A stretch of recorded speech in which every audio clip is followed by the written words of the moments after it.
আয়কর ফাঁকির অভিযোগ, এবার বিধায়ক বাইরন বিশ্বাসের বাড়িতে আয়কর হানা। রাজ্যে আরও এক বিধায়কের বাড়িতে আয়কর তল্লাশি।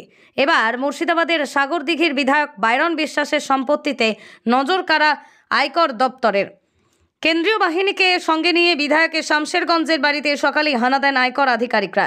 বাইরনের বিরুদ্ধে আয়কর ফাঁকির অভিযোগে বীরভূমে চলছে তল্লাশি। বামেদের সমর্থনে কংগ্রেসের প্রতীকেই তিনি জয়ী হয়েছিলেন। তারপরই অভিষেক বন্দ্যোপাধ্যায়ের হাত ধরে পতাকা নিয়ে যোগ দেন তৃণমূলে। এবার এই দলবদলের নেপথ্যে কী কারণ? তৃণমূলে যোগ দেওয়া সপ্তাহ 2 পরেই সাগরদিঘার বিধায়ক বুঝিয়ে দেন যে প্রশাসনিক সুবিধা পেতেই দলবদল।